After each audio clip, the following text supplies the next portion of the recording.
بسم الله الرحمن الرحيم الحمد لله رب العالمين له النعمة وله الفضل وله الثناء الحسن صلوات الله البر الرحيم والملائكة المقربين على سيدنا محمد أشرف المرسلين وحبيب رب العالمين وعلى جميع النبيين اللهم علمنا ما جهلنا وذكرنا ما نسينا وانفعنا بما علمتنا وزدنا علما وإنا نعوذ بك من حال أهل النار اللهم وفقنا لما تحبه وترضى وارزقنا الإخلاص لوجهك الكريم اللهم لا سهل إلا ما جعلته سهلا وأنت يا حي يا قيوم تجعل الحزن إذا شئت سهلا رب اشرح لي صدري ويسر لي أمري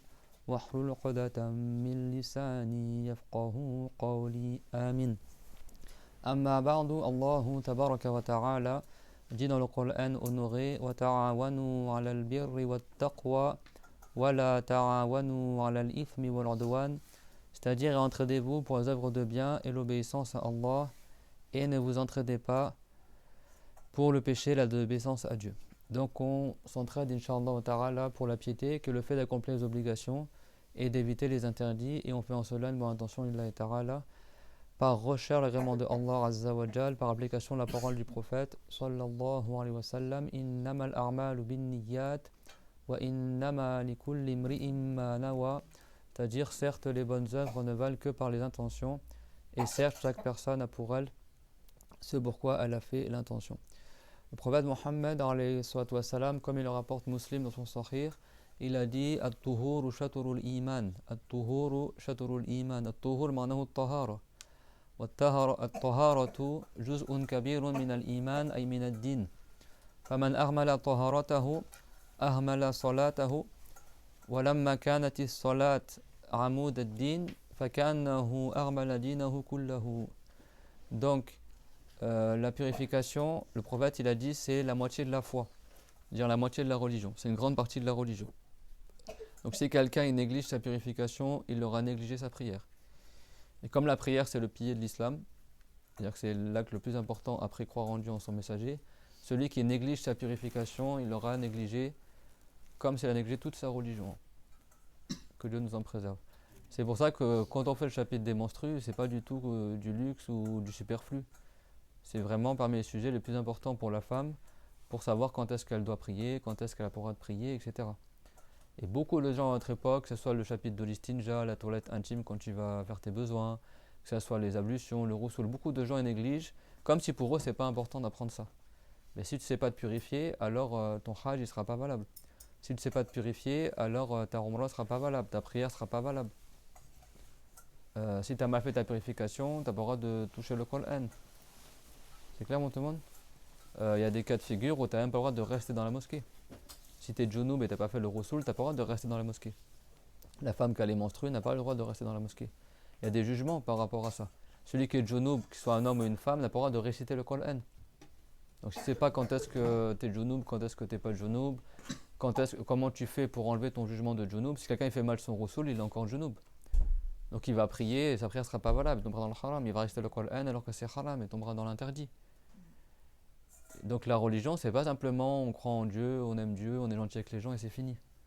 Je dis ça parce que le dernier cours des menstrues, il y a quelqu'un qui m'a écrit un message, ça m'inspire, ça me donne des idées pour pas le tuer dans les cours, mais ça montre aussi l'état des gens, c'est bien d'être au courant de son époque. Dans les feuillets de prophète Ibrahim alayhi salam, il y avait aussi la recommandation d'être au courant de ce qui se passe dans son temps. C'est ça que moi de temps en temps je vais sur internet, je regarde vite fait ce qui se passe dans l'actualité. Là récemment il y a eu les incendies là, à Los Angeles là. Ça fait vraiment réfléchir. Quand tu vois que toutes les maisons ont brûlé, toutes les maisons de stars et tout ça, et Los Angeles c'est là où il y a tout le haram, tous les trucs de perversité, etc. Et tu dis juste après c'était passé en Palestine, tu vois l'incendie, le vent il faisait voler les braises, ça allait sur les maisons et il ne pouvait pas arrêter le feu en fait. C'est-à-dire le feu, c'est limite, je sais pas comment dire, comme si le feu il est vivant quoi. Tu vois, le feu il arrive, il va d'une maison, après paf, le vent il l'emporte sur notre maison, etc. les braises elles s'envolent, elles vont dans le toit, ça brûle l'autre maison, etc.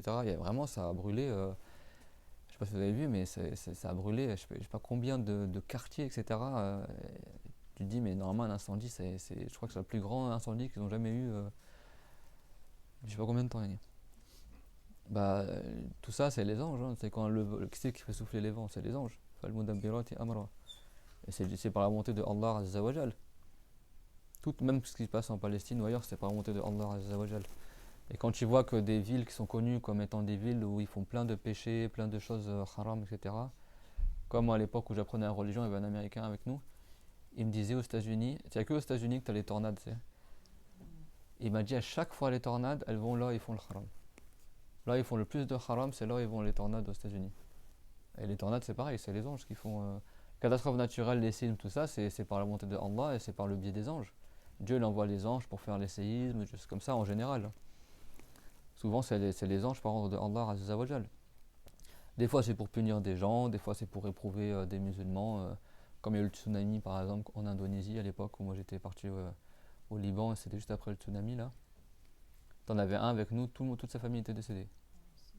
Et il était tout seul, il était venu pour apprendre la religion, etc. Et il souriait tout le temps, il était rescapé du tsunami. Des fois, Dieu il accorde les hauts degrés aux musulmans par la patience dans les épreuves. Même si dans le bas monde, tu vois qu'ils ont été tués ou qu'ils ont été brûlés ou noyés, etc. Et des fois, c'est du châtiment, comme le déluge de Nour, alayhi salam, qui était un châtiment pour les non-croyants à son époque. Et ben, nous, on apprend le chapitre des menstrues, parce qu'il y en a, ils m'ont écrit, oui, Dieu, soi-disant, Dieu il aime quand Dieu, mais c'est les hommes qui compliquent tout, soi-disant. En gros, comme si pour dire l'islam, t'as pas besoin d'apprendre tout ça, quoi. Alors, contente-toi d'aimer Dieu, et pourquoi vous compliquez toute la religion, quoi. Bah, en fait, les gens, c'est bien qu'ils sachent que les menstrues, c'était dans le Coran. Hein. Al-Mahid. D'accord. Qu'il y a certaines choses que tu fais pas avec les femmes durant les menstrues, c'est marqué dans le Coran. Que les menstrues, comment elle fait la femme qui a le sang de maladie, comment elle fait la femme dans le pèlerinage. N'est-ce pas que Raïcha, elle craignait d'avoir les menstrues et elle a demandé au prophète comment elle fait pour le Hajj. Et le prophète, il a dit fais ce que les gens ils font pendant le Hajj, sauf que la tatoufi bil bayt wa anti haid, mais tu ne tournes pas autour de la Kaaba tant que tu as les menstrues. Elle croyait qu'elle a les menstrues, ça n'existait pas à l'époque du prophète, c'est le prophète qui nous enseignait les menstrues. Comment la femme elle fait si elle a un sang de maladie, comme on verra aujourd'hui, Inch'Allah, se base sur son habitude, etc. Il y a plein de sujets, c'est le prophète qui l'a enseigné, c'est pas une complication de la religion, c'est une révélation. Ça fait partie de la religion. Parmi les règles religieuses, il y a savoir comment se purifier, quand est-ce se purifier, quand est-ce que c'est valable, quand est-ce que c'est pas valable, etc. Et ça, c'est vraiment la parole des ignorants. C'est ça que moi j'en parle parce que pour que les gens ils distinguent la science et l'ignorance et qu'on ne soit pas comme ces ignorants-là. Tu sais, ils n'ont pas appris la religion. Oh, mais pourquoi vous compliquez l'islam? Faut attirer les gens à l'islam. Voilà, montrer des choses. En fait, moi, mes cours, ils sont pas juste pour, soi-disant, attirer les gens à l'islam. C'est aussi pour enseigner la religion aux musulmans. Et puis les non-musulmans, ils sont attirés aussi par la science. C'est pour ça que faites pas attention à ces ignorants-là. Tu as des gens, ils n'ont pas appris la religion. Ils veulent pas que tu leur enseignes et ils critiquent comme si c'est nous, les êtres humains, qui avons inventé ces choses-là pour compliquer la religion. Mais non, c'est Dieu qui a révélé ce sujet-là. Dieu a créé les menstrues chez les femmes et il a révélé au prophète Mohammed comment la femme elle fait la prière avec les menstrues, etc. Et comment ça se passe, et quand est-ce que c'est des menstrues, quand est-ce que c'est pas des menstrues. Et Dieu l'a voulu qu'il y a une partie que les savants ont cherché de même pour qu'il y ait des divergences, pour qu'il y ait des facilités pour les femmes, certaines prennent l'avis de l'imam Malik, certaines de Shafiri, etc. Ça fait partie entièrement de la religion. Et une femme qui ne sait pas quand est-ce qu'elle est menstrue ou pas, elle n'est pas capable de prier, ni de faire son hajj, ni de faire sa umrah, ni elle sait quand est-ce qu'elle peut rester le Coran, quand est-ce qu'elle peut toucher le Coran, quand est-ce qu'elle peut rester dans la mosquée, quand est-ce que son mari peut faire le rapport avec elle. Une femme qui est menstruée, c'est haram de faire le rapport avec elle. Et il y a des sagesses dans ça. Parce que si tu fais le rapport intime avec une femme qui est menstruée, c'est possible que l'enfant il naisse avec une couleur autre que la tienne. Et ça s'est déjà passé. Parce que si le mari, sa semence, elle sort, je sortir des expressions un peu des trucs, si la semence du mari, elle sort dans le vagin de la femme, et la femme, elle est menstrue, donc le mani, le sperme de l'homme, il va se mélanger avec le sang des menstrues. Et du coup, c'est possible que l'enfant, il naisse avec un teint plus foncé que le père. Et ça s'est déjà passé, ça. Ça, c'est parmi les causes, il n'y a pas que ça comme cause. Que c'est haram de faire le rapport pendant les menstrues. C'est bon, c'est déjà arrivé dans le passé qu'il y avait un homme, il avait fait le rapport avec son épouse durant les menstrues, et après sa femme, elle a accouché d'un enfant qui n'était pas blanc de peau, qui était une couleur un peu marron. Et l'homme, du coup, il a pensé mal de sa femme, il a pensé qu'elle avait fait la fornication avec quelqu'un qui était plus foncé que lui. Parce que l'enfant n'était pas de sa couleur à lui. Et du coup, il a pensé mal de sa femme. Et après, à son époque, il y avait un saint. Et ce saint était connu pour. Ça, c'est l'histoire, elle date de plusieurs siècles en arrière, hein. Ce saint était connu pour que Dieu lui faisait voir des choses durant ses cours. Et quand il donnait cours de religion, souvent, dans son cours, il y avait les réponses aux questions des gens. Sans que les gens lui disent, en fait. Et donc, la personne-là, il était en colère, il est sorti de chez lui. Il a pensé que sa femme, elle l'avait trompé avec un noir ou quelqu'un qui est plus foncé que lui. Et il est parti au cours du saint. Et il assiste au cours, et pendant le cours, le saint il dit, et parmi les choses qui sont interdites, le fait de faire le rapport avec l'épouse durant les menstrues, parce que s'il a jamais fait ça, c'est possible que l'enfant il ait une couleur autre que le père après. Et après l'homme il s'est après rendu compte qu'en réalité c'était de sa faute à lui, parce qu'il avait fait le rapport durant les menstrues. Ça c'est un sujet, par exemple, beaucoup de non-musulmans ils n'y font pas attention. Pour eux les menstrues, pas les menstrues, ils ne regardent pas. Une femme, si elle sait qu'elle a les menstrues, elle n'a pas le droit de. C'est pas juste. Alors certains ont dit c'est le rapport sexuel, certains ont dit même de jouir entre le nombril et les genoux. C'est-à-dire, je parle pas à travers l'habit, mais quelqu'un, même le haut de la jambe, etc., il touche pas, même s'il n'y a pas de rapport. Le prophète il a dit ma fawq al-izar, ce qui est au-dessus du izar. Et le izar, quand tu mets le pagne, il couvre entre le nombril et les genoux. Donc les savants, chez les chaférites, ils disent tu peux jouir, tu peux profiter de ton épouse même si elle est menstrue. C'est pas comme certains non-musulmans qui croient dans la croyance que quand la femme elle est menstrue, soi-disant, elle est impure, donc ils la font sortir de la maison. En islam, c'est pas comme ça. Tu peux lui faire un bisou. Le prophète, salam, des fois, Raïcha, elle buvait un verre d'eau pendant ses menstrues. Et le prophète, il buvait exactement au même endroit que Raïcha, elle a bu. Pour nous montrer que la femme, quand elle est menstruée, elle n'est pas impure. Il y a les gens du livre, certains gens du livre, qu'est-ce qu'ils croient? Ils croient que la femme, quand elle est menstruée, elle est impure. C'est-à-dire que si elle met sa main dans la nourriture devient impure, etc. Et ils la font même dormir dehors. Pour eux, elle reste même pas dans la maison, quoi. Ceux qui appliquent vraiment à la lettre leur religion. L'islam, c'est pas ça. La femme, elle est jamais impure. D'accord, mais après le sang, bien sûr, il est impur en lui-même. Et le prophète, alayhi salam, ça m'a rapporté que, vous savez, la mosquée du prophète, elle est collée à la chambre de Raïcha. Ben, le prophète, alayhi salam, il se mettait à la porte de la chambre de Raïcha. Elle avait les menstrues, donc elle n'était pas dans la mosquée, dans sa chambre. Et le prophète s'asseyait à la porte, à la tête comme ça, et elle coiffait le prophète en étant dans sa chambre, et le prophète était dans la mosquée. Pourtant, elle avait les menstrues. D'accord, ça pour nous enseigner que la femme qui a les menstrues, elle n'est pas impure. C'est bon, mais il y a des choses qu'elle ne peut pas faire. Tout comme l'homme, s'il a fait le rapport avec son épouse, ou si son sperme est sorti, il n'a pas le droit de rester le Qur'an, il n'a pas le droit de rester dans une mosquée, pour pas que les gens y croient que c'est un truc spécifique aux femmes. Même les hommes, s'ils sont junub, si tu as dormi, t'as rêvé de ton épouse et ton sperme est sorti, tu te réveilles, t'es junub, et ben t'as pas le droit de rester le Qur'an, t'as pas le droit de rester dans une mosquée, jusqu'à que tu fasses les grandes ablutions. Les grandes ablutions, on a déjà vu dans les cours précédents comment on fait. Donc si quelqu'un n'apprend pas tout ça, s'il fait mal ses grandes ablutions, bah, sa prière ne sera pas valable, il pourra pas rester dans la mosquée. Il y a plein de choses qui s'accumulent. C'est pour ça que ce n'est pas une complication de la religion, c'est que la religion, heureusement qu'elle est détaillée. Sinon on ferait tout dans le flou, on ne sait pas est-ce que c'est valable, c'est pas valable. Dieu l'a révélé les détails pour que les gens ils sont sûrs que leurs actes soient valables. Parce que c'est un devoir d'accomplir les obligations et d'éviter les interdits. Si quelqu'un ne sait pas qu'est-ce qui annule, qu'est-ce qui est obligatoire, qu'est-ce qui est recommandé, bah, quelle garantie tu as qu'il soit valable? Comment tu vas obéir à Allah, tu ne sais même pas si ce que tu fais c'est valable ou pas? C'est pas une complication de la religion, au contraire. C'est ça la beauté de l'islam. C'est que l'islam, c'est une science. C'est une science détaillée, avec des choses que tu apprends, les recommander, les déconseiller. Et c'est ça apprendre la religion. C'est pas rester dans le flou comme ça. La femme, elle sait même pas c'est quoi les menstrues. Il y a une fille comme ça, elle s'est suicidée, là. C'est haram, mais bon. Pourquoi? Parce qu'on lui a jamais expliqué que les menstrues, ça existe. Et puis quand elle est devenue pubère, elle a commencé à avoir du sang qui coule. Personne ne lui a jamais parlé des menstrues. C'est dans un pays musulman que c'est passé. Et bon, en France, ils t'enseignent ça à l'école, tout ça, mais elle, on lui a pas dit. Et en fait, elle a cru qu'elle avait un problème, en fait, qu'elle avait un problème de santé. Alors, t'imagines, tu vois beaucoup de sang, par exemple, comme ça, et ben, elle pensait qu'elle avait. Et donc, tellement elle avait honte, ben, elle en parlait à personne. Et elle croyait qu'elle était différente des femmes, qu'elle avait un problème, comment ça, il y a du sang qui sort de chez moi, beaucoup de sang, etc. Et à la fin, tellement en fait, elle était déprimée, elle pensait qu'elle avait un handicap ou un truc grave, etc. T'imagines? Et ben à la fin, elle s'est suicidée, Billah. Parce qu'elle a pensé qu'elle avait un handicap grave, etc. Alors qu'en fait, c'est juste qu'on lui a jamais expliqué c'était quoi les menstrues. N'est-ce pas, Mariam? C'est-à-dire, l'enfant, dès qu'il a 7 ans, dès qu'il est petit, tu commences à expliquer qu'un jour, ben, c'est ta fille ou ta petite soeur ou tout comme ça, Quand tu as l'âge de comprendre, tu lui expliques qu'un jour, bah, il y aura du sang qui va sortir, c'est normal, c'est-à-dire que je serai devenue une femme, et il y aura des choses à faire pour la prière, je t'expliquerai, etc. Mais c'est un devoir d'expliquer ça à la jeune fille, avant sa puberté. Pas qu'elle découvre ça, il y a du sang, je vais mourir, etc. Non, c'est important, des fois on n'y pense pas à ça aussi. Hein. Ça, c'est parmi les choses que tu enseignes à l'enfant dès 7 ans lunaire, hein, si c'est une fille. Bah, des fois, l'ignorance, ça fait des dégâts, et l'ignorance, ça fait des dégâts, de toute façon. C'est pas des fois, c'est tout le temps, ça fait des dégâts.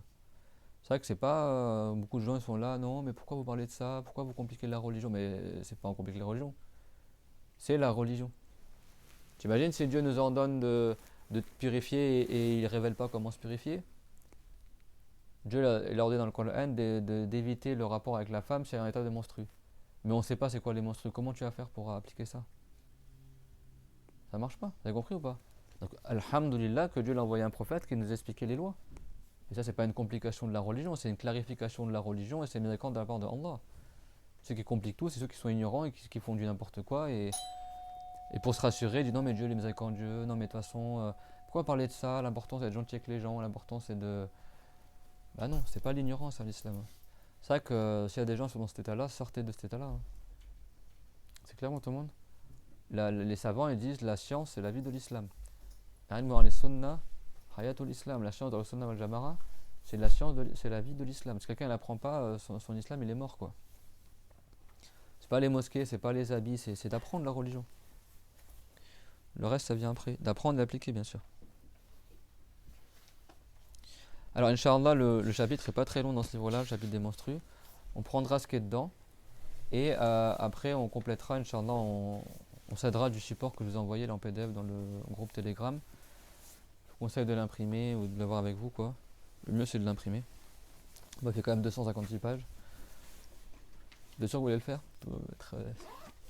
10 ans à le terminer. Non mais en fait c'est 256 pages, mais la plupart c'est des schémas. Donc c'est beaucoup de pages parce qu'en fait il y a des schémas, c'est bon?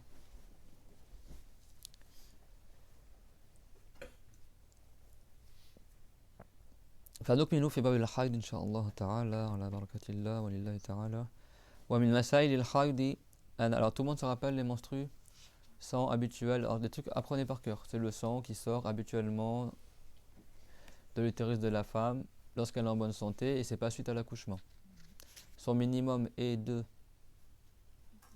24 heures son maximum est de 15 jours 15 jours à partir du moment où le sang est apparu dans le mois c'est bon 24 heures, est-ce que c'est obligatoire que ce soit 24 heures à la suite? Même si c'est en discontinu. C'est bon? Et le maximum c'est 15 jours. Par contre là c'est 15 jours à la suite à partir du moment où les menstrues ont commencé à apparaître. C'est clair tout le monde? Et c'est quoi sa durée habituelle?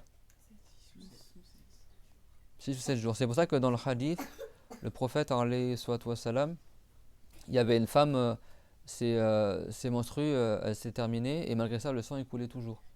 Le prophète qu'est-ce qu'il a dit? Innama hiya raqdatun minash shaytan. Il a dit ça c'est un coup du shaitan. Il a dit fatahayyadi sabrata ayyam. Alors fais comme si tu avais les menstrues pendant 7 jours et après tu fais le gros soul. Et ça donc ça veut dire que c'est la durée habituelle des menstrues. Donc le prophète l'a dit tu fais comme tu as du sang tout le temps. Bah tu considères que les 7 premiers jours c'était des menstrues et après le reste c'est pas des menstrues. C'est bon, c'est-à-dire que l'habitude de cette femme là c'est qu'elle avait les menstrues pendant 7 jours. C'est clair tout le monde? Parce que la femme qui est dans cet état-là, en fait, il y a du sang tout le temps. Donc, c'est comme si elle dit j'ai pas les menstrues alors qu'il y a du sang. Tu vois, c'est. Donc, après, elle a dit tahayyadi, ça veut dire considère que tu as les menstrues durant les 7 premiers jours et après le reste, tu comptes pas. Même si le sang il sort, tu comptes pas. C'est clair, tout le monde? Donc, si on fait. Si vous voulez, prenez la chatte avec vous, là, si vous voulez. De votre côté, comme ça, je sais pas, il n'y a pas quelqu'un qui se lève pour venir ici. Si vous voulez manger des gâteaux. Donc là, c'est dans le livre, on reviendra dessus, Inch'Allah. Ce qui est bien, c'est avec des schémas comme ça, c'est facile à comprendre. Bon, le livre, c'est moi qui l'ai fait. Hein. Il y a des fois un peu d'orthographe dedans, des fois. Je l'ai fait en 2016, c'est presque 10 ans. Donc j'ai terminé en 2016, mais j'ai commencé en 2013. Hein, donc il faudra que je le refasse un petit peu. Mais bon. Donc là, le sang, il apparaît, c'est bon? C'est bon ou pas? Le sang, il apparaît. Premier jour, c'est bon, mais il n'est pas encore terminé, il vient d'apparaître. Qu'est-ce qu'elle fait? Dès que le sang apparaît, elle évite tout ce que la femme doit éviter quand elle est menstruée. Donc ça implique que tu apprennes c'est quoi que la femme n'a pas le droit de faire durant les menstrues. Je vous rappelle, parmi les choses qui est haram durant les menstrues, c'est que le mari la divorce. Un homme n'a pas le droit de divorcer sa femme durant les menstrues. Donc vous avez vu, toutes les règles sont par rapport aux menstrues. Si une femme est divorcée, dans l'école d'Abu Hanifa, elle doit attendre 3 périodes de menstrues pour pouvoir se remarier. Alors la si elle ne sait pas distinguer les menstrues, comment elle va faire pour se remarier? Si elle ne sait pas quand sa période postmaritale est terminée. Il y a plein de jugements relatifs aux menstrues. C'est clair, mon tout le monde? Donc, dès que le sang il arrive, elle arrête tout ce que la femme, quand elle est menstrue, est interdit de faire. C'est bon? Et elle regarde combien de temps le sang il coule. Si le sang il a duré 24 heures, elle se dit, bah c'était des menstrues, c'est bon. Si le sang il s'arrête, elle fait quoi? Elle fait le roussoul. Donc là, si le sang il revient pas et les 15 jours sont terminés, c'est-à-dire que là, elle trace 15 jours depuis le premier jour où le sang il est apparu jusqu'à la fin, c'est bon? Puis donc, du coup, elle attend de voir si le sang il va revenir. Comme il a atteint 24 heures, c'est parce que comme c'est un PDF, tu peux. Ça fait un défilé. Donc, comme il a atteint 24 heures, elle sait que c'est des menstrues, c'est bon. Mais après, c'est possible que le sang il continue et qu'il revienne durant les 15 jours. Donc, quand elle a vu que c'est des menstrues, à partir de l'apparition du sang, elle trace une tranche de 15 jours. Donc là, pour simplifier, ils ont mis le premier du mois, ça peut être un autre jour dans le mois, c'est bon. Donc, elle trace à la limite de 15 jours. Elle sait que ces menstrues ne franchiront pas plus que ça. C'est bon? Donc, si les menstrues, elles ne sont pas revenues entre-temps et que les 15 jours est terminé, alors elle se dit, bah, mon premier jour c'était des menstrues et tout le reste c'est une période de propreté. C'est bon, je dis propreté, j'ai pas dit pureté, c'est bon? Parce que quand le sang il n'est pas revenu, elle n'a pas de sang, on ne peut pas savoir à l'avance est-ce que c'est la période de pureté qui commence ou est-ce que c'est juste une période de propreté et que le menstru va revenir juste après. C'est ça qu'on dit propreté naqa, c'est bon? Si le sang n'est pas revenu, du coup, la période de propreté, on va dire que c'est une période de pureté. Tour, c'est bon? Hachel Khal, Ahmed. Alors les sœurs, franchement, faites attention d'être devant moi parce que sinon, pour les schémas, je sais pas comment vous allez faire. Hein. Donc, le mar'a, awal ma yadhar ad-dam, shom tarmil, تجتنب كل ما يحرم على الحائض من صلاة وتمكين الزوج من الاستمتاع بين السرة والركبة قراءة القرآن الصلاة الوضوء الغسل. Attention, la femme quand elle est menstruée n'a pas le droit de faire le wudu ni le ghusl. Elle fait le ghusl à la fin de ses menstrues, pas durant ses menstrues. Le mari, il n'a pas le droit de la divorcer, elle n'a pas le droit de laisser son mari jouir d'elle de ce qui est compris entre l'oreille et le genou. Bien sûr, sans intermédiaire, bila ha'il. C'est bon? Et elle ne fait pas la prière, elle ne jeûne pas, elle ne fait pas le tawaf. Si elle est en période de hajj ou de umrah, il y a des médicaments que les femmes elles prennent des fois pour pas avoir les menstrues, pour pas manquer le tawaf. Nous c'est pour ça qu'on avait fait quand j'avais fait la umrah, on a fait directement le lendemain matin, même elle voulait carrément le faire en arrivant à 4h du matin, parce qu'il y avait des sœurs, elles avaient tellement peur d'avoir les menstrues, c'est-à-dire que après ça les bloque durant la umrah, qu'elles voulaient faire le plus vite possible, comme ça elles se désengagent de l'état d'ihram. Comme ça, si les menstrues apparaissent, elles auront fait leur umrah. Nous, qu'est-ce qu'on faisait du coup? On faisait la Mecque, après on allait à Médine, après on revient à la Mecque à la fin du séjour. Comme ça, s'il y a une sœur qui avait eu les menstrues au début du séjour, elle peut rattraper sa umrah à la fin du séjour. Mais elle, en tous les cas, elle a déjà fait l'état d'ihram. Donc si après elle a eu les menstrues, donc là, du coup, pour la umrah, elle est obligée de commencer par le tawaf. Mais dans le hajj, elle fait d'abord la station Arafah. Mais après, du coup, elle doit attendre la fin de ses menstrues pour aller faire les 7 tours du tawaf. Vous avez compris? Du coup, pour la umrah, elle est bloquée depuis le moment où elle a fait l'état d'ihram. Elle doit attendre jusqu'à la fin de ses menstrues pour après aller faire le tawaf et terminer sa umrah. Le problème, c'est que si elle a, imaginons qu'elle a 15 jours de menstrues et qu'elle va partir, elle va rentrer en France avant la fin des 15 jours, ben, elle va faire comment? Elle sera obligée de revenir après à la Mecque pour terminer sa umrah une fois que ses menstrues sont terminées. Ou elle va rester en état d'ihram pendant des mois et des mois jusqu'à qu'elle puisse retourner à. C'est pour ça que les savants ont dit que c'est pas mis que la femme prenne certains médicaments pour stopper les menstrues. Après, ça te dérègle des fois un peu, mais pour stopper durant une semaine, par exemple, tout comme ça.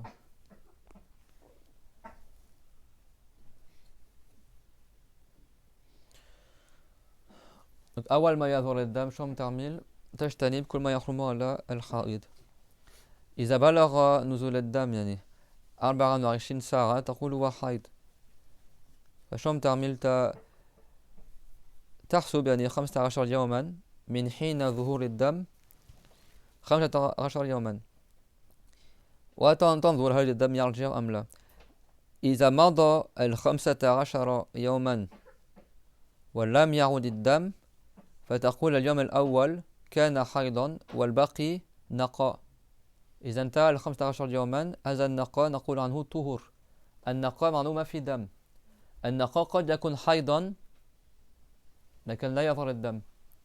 إذا رجع الدم بعد يومين مثلا النقاء اليومين نقاء ما بين الحيضتين هو حيض كذلك عند الشافعي رحمه الله. فتقول نقاء طالما لم تصل إلى 15 لا تعرف هل يعود الدم أم لا. فتقول نقاء إذا لم يرجع الدم فالآن تبين لها أن اليوم الأول كان حيضا والباقي طهور. هذا النقاء نقول عنه طهور. Tant qu'elle n'est pas sûre que les menstrues sont terminées, même si le sang il s'arrête de couler, elle ne dit pas encore qu'elle est en période de pureté. Elle dit je suis en période de propreté. C'est bon. Mais si le sang il revient au troisième jour, bah, le deuxième jour elle n'a pas les menstrues, ça compte comme des menstrues dans l'école de Shafi'i. Elle dit j'ai 3 jours de menstrues, c'est bon. Mais le sang, le jour où elle n'a pas de sang, on considère que c'est une période de propreté, de naqa, c'est bon. Quand ça devient une période de pureté, vous avez vu là j'ai changé le mot pureté.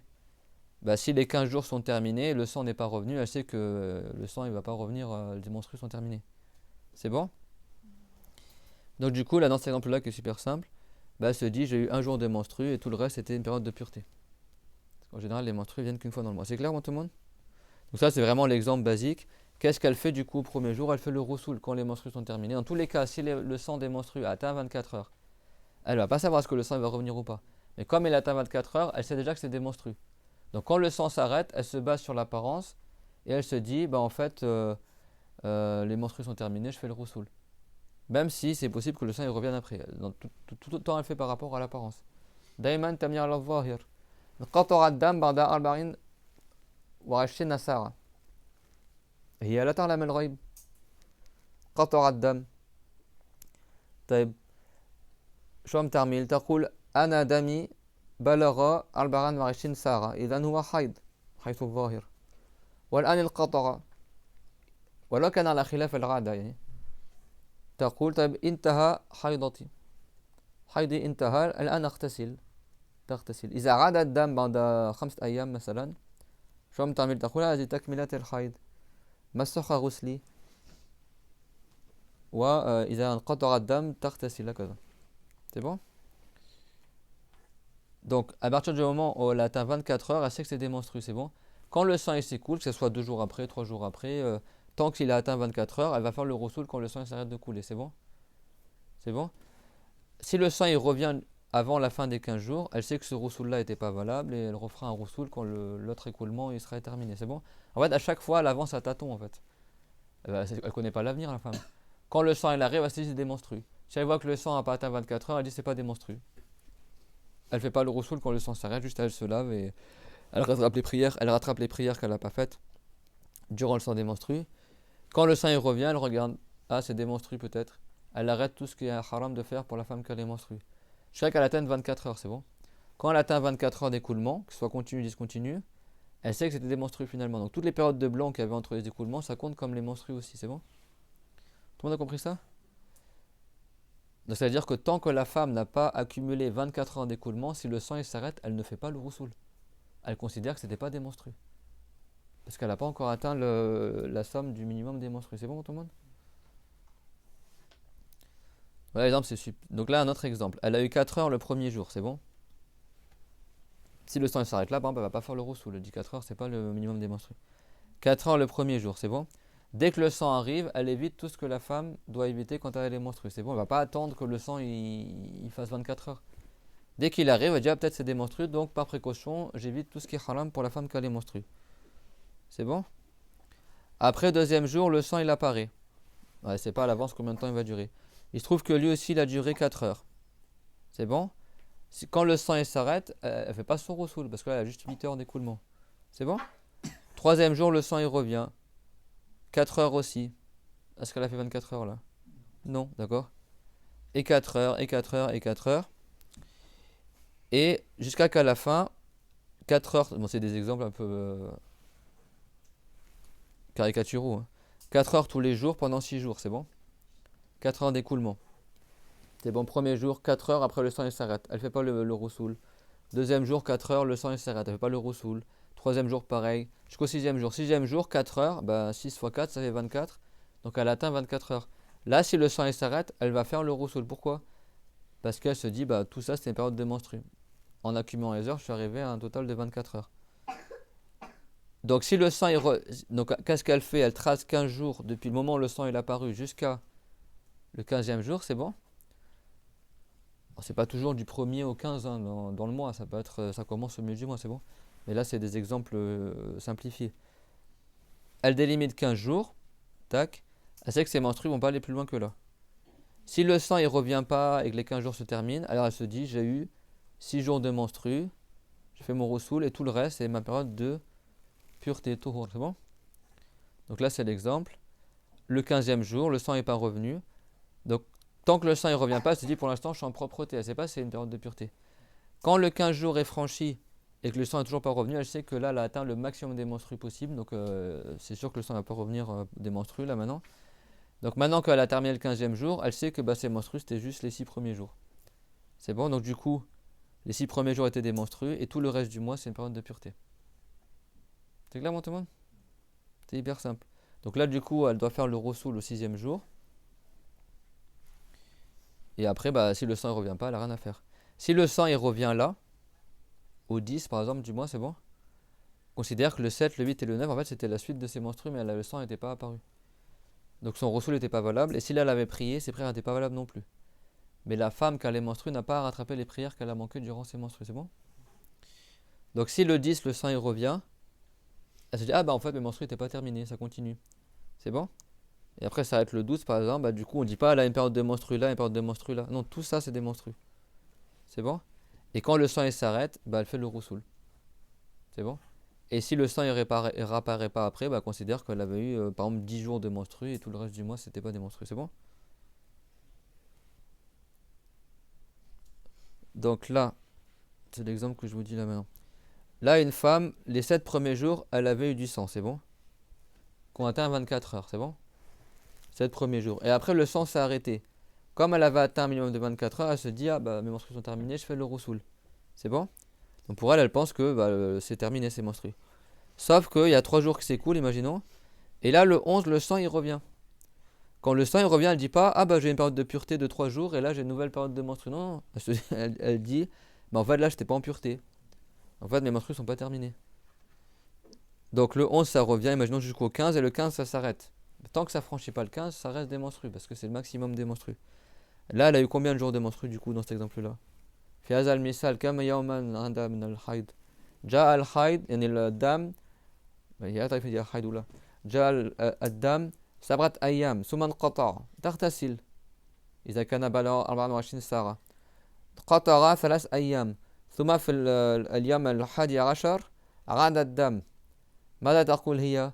تقول كل هذه الفترة كان حيضا حتى الأيام أيام النقاء التي تخللت الحيضتين هي كذلك حيض عندما يرجع الدم وهنا في هذا المثال قطع في 15 قطع في 15 ولم يعبر 15 تمام يعني أقصى الحيض هو 15 يوما فهنا لا تقول كان لي حيضتان في هذا الشهر حيض 7 أيام ثم طهر 3 أيام ثم حيض 5 أيام لا الطهر دائما يكون أقل شيء يكون 15 يوما يعني لا يمكن أن يكون الطهر بين الحيضتين 3 أيام فهنا تقول كل هذه المدة هي حيض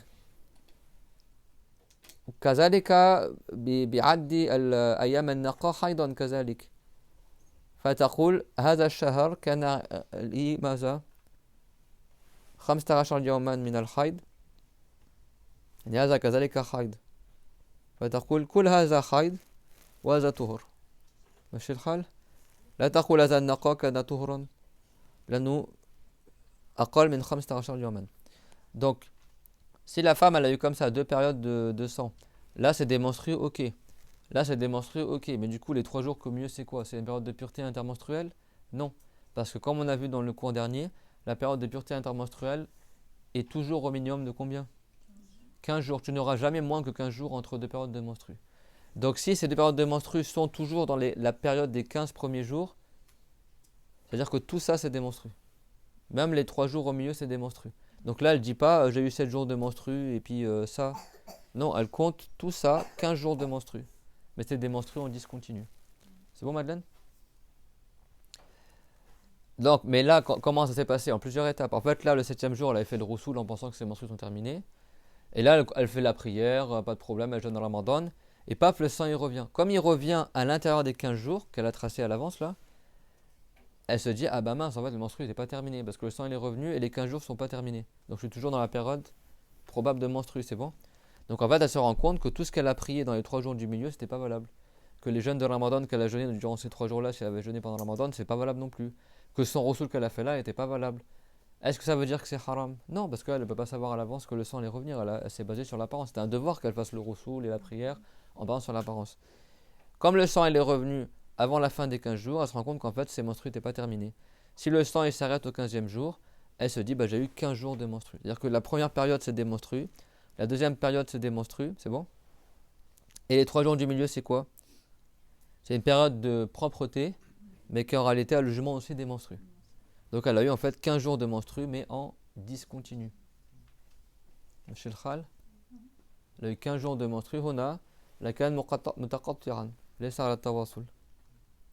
Et du coup, elle aura fait 2 fois le roussoul, sauf que le premier roussoul il n'était pas valable, et le deuxième il est valable. C'est bon? Et tu peux faire un autre exemple avec un jour c'est blanc, enfin tu vois, quel que soit le cas de figure. Hein. Tant que les menstrues s'arrêtent avant le 15e jour ou au 15e jour, tout ça c'est des menstrues. Et même si le mois d'avant, elle avait que 3 jours de menstrues. Même si elle, chaque mois, elle a 7 jours de menstrues, et paf, ce mois-là, elle a eu 15 jours, elle ne dit pas, ah bah j'ai que 7 jours. Non, non, bah ce mois-là, tu as 15 jours maintenant. C'est bon? Surtout là, avec bah, si elle a pris le médicament de la Romrois, ça peut la dérégler. Aussi, les femmes qui prennent la pilule ou des trucs comme ça, ou avec les hormones, ou qui mangent des trucs chelous, et ben, des cookies brûlés ou des trucs. Et ben, non, je rigole. Des fois, il y a des choses chimiques, tout ça.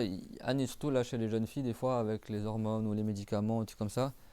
Surtout la pilule, là, c'est mauvais hein, pour les filles. Déjà, nous, alhamdoulilah, en islam, il n'y a pas de fornication. Mais il y a des choses, ça perturbe les hormones chez la femme, mais ça peut faire des problèmes chez les menstrues aussi. En tout cas, la femme, des fois, les femmes, elles ont des cycles aussi. On appelle dawra. Amral takun al-mar'a laha dawra. شو معنى الدورة؟ يعني مثلا يوم الشهر الأول ترى الحيض 3 أيام الشهر الثاني 4 أيام الشهر الثالث 6 أيام ثم يعود شهر يعني هيك يدور هكذا.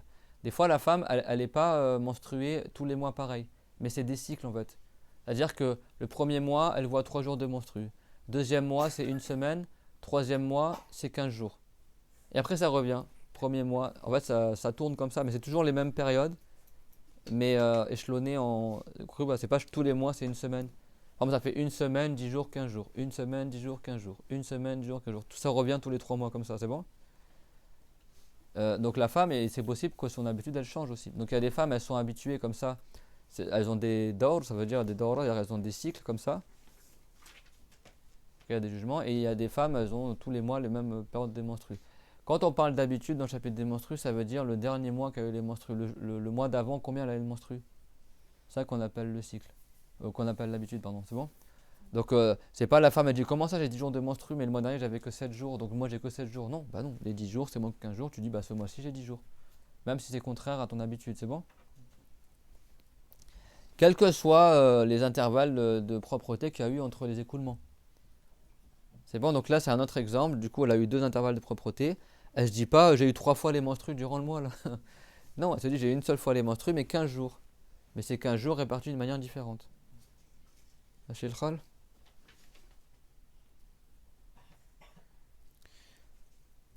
فهنا تقول كله حيض menstru. Et mais les 2 périodes aussi là c'est des menstrues. Donc là c'est un exemple de 15 jours, mais du coup dans 50 elle aura fait 3 fois le roussoul.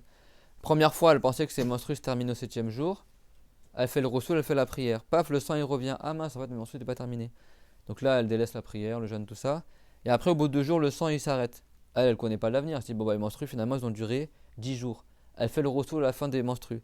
Et paf, le sang il revient, encore une fois. Mais en fait, les 2 premiers roussouls n'étaient pas valables. Et ces prières qu'elle a fait durant, parce que là, elle va pas dire peut-être les menstrues vont revenir, donc je fais pas la prière. Bah non, là, t'as pas de sang, donc pour toi, de manière apparente, t'as plus les menstrues. Tu pries, tu jeûnes ici. Hona tartasil, wa hadha yam naqa, taqul ma indi hayd. Inta haydi. J'ai oublié que certains y suivaient sur le. Ça, il y en a, ils ont affiché sur le téléphone. طيب. Donc, هنا شوم تعمل تغتسل إذا عاد الدم هي تصلي هي في النقاء تصلي وتصوم لكن بعد ذلك رجع الدم ورجع الدم هذا قيد مهم ضمن ال 15 يوما فإذا هو حيض من حيث الظاهر رجع الدم شوم تعمل تقول إذا حيضي ما انتهى بعده تترك الصلاة وتجتنب ما تجتنبه الحائض ثم إذا انقطع الدم من جديد تغتسل بناء على الظاهر أنه انقطع دمها والحيض مضى يومان ثم عاد الدم تقول إذن حيضي ما انتهى بعده ثم توقف في 15 تقول الآن اغتسل انتهى حيضي إذا وقف هنا مش الحال قد يقف قبل ذلك يعني. Donc l'important c'est que faut pas que le sang il franchisse le 15e jour, c'est bon. La femme ne peut pas avoir plus que 15 jours de menstru dans l'école de Shafiri, c'est bon. Là où ça va devenir compliqué, c'est le cas où la femme, le sang il vient avant le 15e jour et il continue, il franchit le 15e jour sans s'arrêter. Ça c'est ce qu'on verra plus tard Inch'Allah. Mais du coup, c'est-à-dire que s'il continue, ça elle sait que c'est des menstrues à la base. Et comme le sang l'a continué, qui nous dit que ça c'est pas du sang de maladie qui a commencé avant le 15e jour, il continue, ou que c'était ça du sang de maladie, que ça fait ça, ou donc là du coup il y a des cas de figure, c'est bon. Est-ce qu'elle a déjà eu les menstrues avant? Est-ce que c'est la première fois de sa vie qu'elle a les menstrues? Si c'est la première fois de sa vie qu'elle a les menstrues, elle considère que le premier jour c'est des menstrues et tout le reste c'est pas des menstrues. C'est bon. Si elle avait une habitude, c'est-à-dire que la fois d'avant elle a déjà eu les menstrues, elle regarde le mois dernier j'avais combien de menstrues? Une semaine, comme elle a dit le prophète ayyam. Elle dit bah du coup les 7 premiers jours du coup c'est mes menstrues et tout le reste c'est du sang de maladie. Elle revient à son habitude, c'est bon. Et il y a d'autres détails, si elle voit plusieurs couleurs de sang, enfin, il y a d'autres détails qu'on verra plus tard, Inch'Allah, à la fin du chapitre. C'est bon? المشكلة أين هنا إلى هنا واضح يعني ما بده شيء كتير يعني المشكلة هنا إذا كان الدم وصل يعني كان قبل 15 لكن لم يتوقف عند 15 عبر 15 وأكمل نزوله تتبع يعني تتبع بعد العبور 15 فهنا شو تعمل؟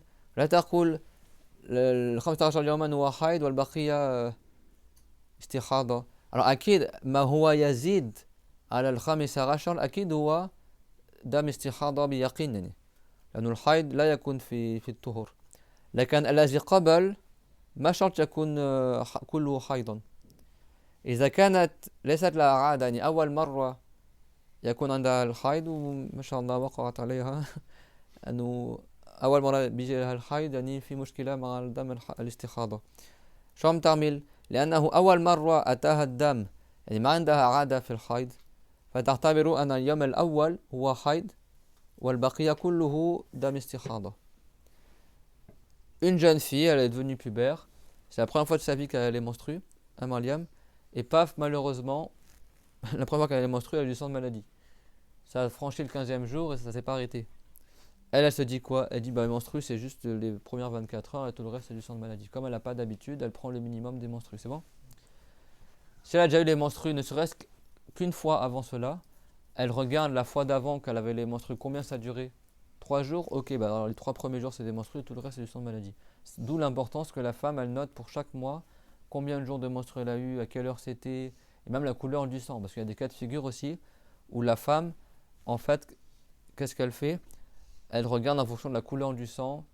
Le sang le plus foncé c'est les menstrues, le sang le plus clair c'est pas des menstrues. Ou le sang qui a l'odeur la plus forte c'est des menstrues, le sang qui a l'odeur la moins forte c'est pas des menstrues. C'est clair? Bon, tu as un sang qui est rouge foncé et un sang qui est rouge vif. C'est pas dans tous les cas. Dans certains cas de figure, elle va considérer que le sang foncé c'est des menstrues et le sang clair c'est pas des menstrues. C'est du sang de maladie. Elle a un sang rouge vif et un sang jaune. C'est dans les menstrues, vous avez rappelé, ça va du jaune jusqu'au marron foncé. Bah, le sang jaune, c'est le sang faible, le sang rouge vif, c'est le sang fort, ça dépend. C'est bon? Elle a par exemple du sang rose et du sang orange. C'est clair pour tout le monde? Donc ça, c'est plus tard ce qu'on appelle la distinctrice. Plus tard, on verra, il y a des cas, elle regarde ça, il y a des cas, elle regarde pas ça. C'est bon? Ça, c'est, je vous donne schématiquement ce qu'on pourra aborder plus tard, Inch'Allah. Mais vous, pour l'instant, vous comprenez juste comment elle fait dans la tranche des 15 jours. Sans parler du cas où le sang il dépasse le 15e jour. C'est hyper facile. Sans rentrer dans le problème du sang des maladies, c'est hyper facile à comprendre le chapitre des menstrues. Tant qu'elle n'a pas de problème, dès que le sang apparaît, elle trace 15 jours sur le calendrier. Elle note l'heure à quelle heure le sang est apparu. Elle regarde si c'est une couleur de sang de menstru. Elle compte les heures pour savoir est-ce que le sang il atteint 24 heures. Dès que le sang atteint 24 heures, que ce soit en continu ou en discontinu, en accumulant les heures, dès que ça atteint 24 heures, elle sait que c'est des menstrues et maintenant elle compte les jours juste pour terminer les 15 jours. Si le sang il revient, bah, c'est des menstrues. S'il ne revient pas, elle considère que bah, la période est terminée et après elle fait le roussoul. C'est bon? ومن مسائل الحيض أن المرأة متى ما رأت الدم تجتنب ما تجتنبه الحائض من صوم وصلاة ووطء وغير ذلك ولا تنتظر بلوغه يوما وليلة ثم إن نقص عن يوم وليلة قضت ما كانت قد تركته من صوم وصلاة ولا يلزمها غسل لأن هذا الدم لا يعتبر حيضا لأنه لم يبلغ أقل الحيض. Donc, parmi les sujets du haïd, comme on a vu, c'est que dès que la femme voit du sang, qu'est-ce qu'elle fait? Elle évite tout ce qui est haram pour la femme qu'elle est menstrue. Comme quoi, par exemple? Qu'est-ce qui est interdit pour la femme qu'elle est menstrue? Prier. Mariam, t'entends ou pas? Si t'as les menstrues, qu'est-ce que t'as pas le droit de faire? De prier. Quoi encore? De jeûner. C'est bon? De faire les tours, on retire le temps de la Kaaba. Même ils ont dit ouais comment t'oses dire que la femme qui est moelle voilée son tawaf sa ronde n'est pas valable. Tu sais t'as des gens vraiment ça les énerve quand tu leur. Moi je sais qu'il y a raconté une histoire, il y avait un cher qui est pas quelqu'un de chez nous quoi, un cher qui était là-bas, il était au tawaf et il a vu une femme qui était mal voilée, il lui a dit c'est pas valable de faire un tawaf comme ça. Et la femme elle insistait, et lui il insistait, il dit mais c'est pas valable, remets bien ton voile etc. Et la femme elle acceptait pas. À la fin, elle lui a dit, mais toi, t'es dans une secte ou quoi? Tu vois, enfin, vraiment, tu vois, l'ignorance des gens, quoi. En fait, les gens, ils comprennent pas que il y a des annulatifs, il y a des conditions. C'est pas, t'arrives à l'arrache comme ça, au tawaf, on voit la moitié de tes cheveux. Non, mais c'est bon, moi j'aime Dieu, je veux faire ma ramadan. Mais non, mais tu l'as fait mal, c'est pas valable. En fait, il y a des gens, ils n'ont pas compris que l'acte, en fait, il y a des cas où il est valable, il y a des cas où il n'est pas valable. C'est pas t'arrives avec une bonne intention, non, mais c'est bon, de toute façon, c'est Dieu qui juge, toi, c'est pas toi qui vas juger. Oui, mais les gens ils n'ont pas compris que Dieu il a révélé c'est quoi qui annule le tawaf. Dieu il a révélé la loi. Yani. C'est quoi les piliers, les obligations, les annulatifs. Le prophète l'a dit, at-tawaf, il a dit at-tawafu imanzilati as-salah illa annahu uhilla fi al-mantiq faman nataqa fala yantiq illa bi khair. C'est dans le hadith. Le prophète alayhi salatu wassalam, il a dit le tawaf, il est comme la prière. C'est-à-dire que tu dois couvrir la zone de pudeur comme si tu faisais la prière. Tu dois avoir tes ablutions comme si tu faisais la prière. Elle dit sauf que dans le tawaf, tu as le droit de parler. Alors que dans la prière, tu n'as pas le droit de parler du langage des gens. Dans le tawaf, tu peux raconter ta vie si tu as envie. Mais le mieux, c'est de faire des doras, du zikr, tout ça. Mais tu as le droit de parler. Tu vas où, tu as l'air fatigué, etc. Ça annule pas dans le tawaf de parler. Alors que dans la prière, ça annule. Et le prophète, après, il a dit donc si quelqu'un il parle durant son tawaf, sallallahu alayhi wa sallam, il a dit alors qu'il ne parle que pour dire du bien. Les règles sont révélées, il n'y a pas de secret, mais après celui qui n'a pas appris, il croit que c'est toi qui. Comment ça tu me juges? Comment tu juges ma ramadan? Comment tu juges ma prière? Mais c'est pas moi qui juge en fait, c'est Dieu qui a révélé la loi. Si tu ne respectes pas les conditions, bah, ton acte il n'est pas valable. Il y a des cas où l'acte il est valable, il y a des cas où l'acte il n'est pas valable. Celui qui n'a pas appris, il croit que bah, tant que tu as l'intention, soi-disant, quoi que tu fasses, ton acte. Il y en a, ils vont dire dans l'au-delà, on saura. Il n'y a que Dieu qui sait si nos prières sont valables. Alors, c'est-à-dire que la religion, c'est le flou total en fait. Tu œuvres dans le vide comme ça, tu pédales dans la semoule, c'est même pas si ce que tu fais c'est bien. Et après, dans l'au-delà, ce sera la surprise. Est-ce que je suis agréé, est-ce que je suis pas agréé? Mais c'est horrible. C'est-à-dire que alors Dieu est tout puissant à faire ce qu'il veut, mais Dieu il est miséricordieux, il a envoyé un prophète pour, euh, pour enseigner les lois. T'imagines comment tu fais sinon comment tu peux mettre l'intention d'être pieux si tu ne sais même pas comment accomplir les actes? Tu pourrais pas. Tu sais même pas si tu es pieux, si tu n'es pas pieux, si tu es agréé, si tu n'es pas agréé. C'est-à-dire que ce serait le flou total. Et dans au-delà, chacun il découvre après est-ce qu'il est agréé ou pas. Bah non. Allah Ta'ala, il n'a pas fait descendre une obligation sans que, avant l'obligation, il a fait descendre comment on le fait. La zakat d'Al-Fitr, quand est-ce qu'elle a été rendue obligatoire? La deuxième année de l'Hégire, quand le jeûne de Ramadan a été rendu obligatoire. Dieu leur a ordonné la zakat d'Al-Fitr avant le jour de zakat Al-Fitr, avant le jour de l'Arid.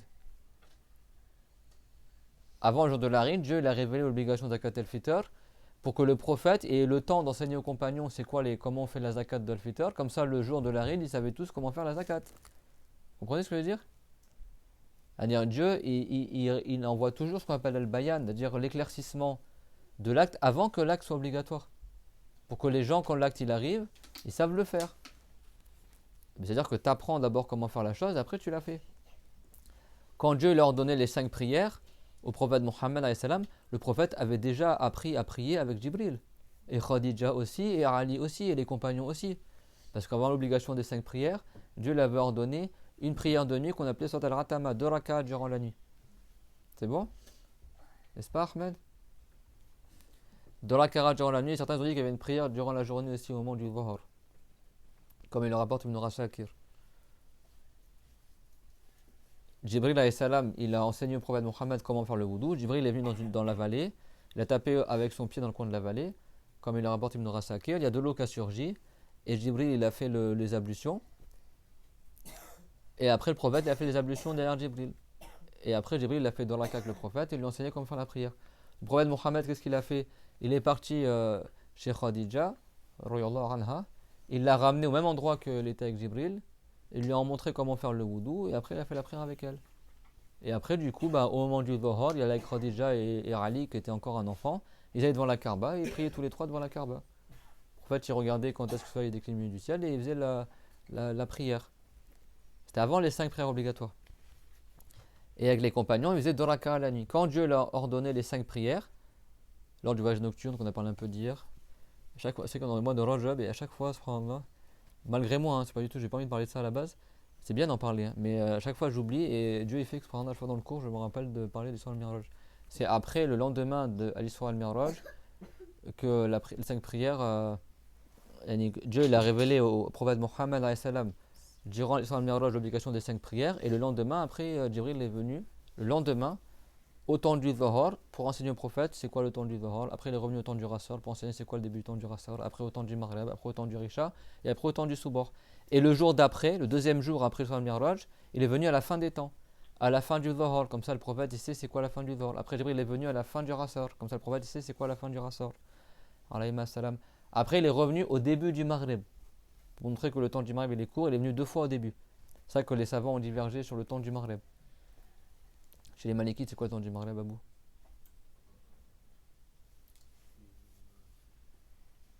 Le temps minimum qu'il faut pour faire la purification, enfin réunir les conditions de la prière. Condition de la prière. C'est donc, c'est-à-dire quoi? Purification et 3 rak'ah. Et certains Malikites, ils ont dit le temps de faire l'appel à la prière, l'iqama, 3 rak'ah, avec la purification et couvrir la zone de pudeur. Dans l'école de Shafiri, le dernier avis, c'est le temps de faire la purification, le adhan, l'iqama et 5 rak'ah. C'est bon? Il y a environ une vingtaine de minutes. Et il y a un avis dans l'école de Shafiri qui dit, et ça c'est le plus fort, que c'est quand le soleil quand les crépuscules rouges disparaissent. Depuis le coucher du soleil jusqu'à la fin du crépuscule rouge. Parce que dans le hadith, Jibril est venu 2 fois au début. Et après, quand il a détaillé comme ça, il est venu au début, comment c'est beau? C'est pas il est venu voir le prophète, alors le Dhuhr, il rentre. Non, il est venu carrément. Quand c'est le temps du Dhuhr, Jibril est venu au début. Et pareil pour le Rasr. Et après pour le Maghrib. Et après pour le Risha. Et après pour le Subh.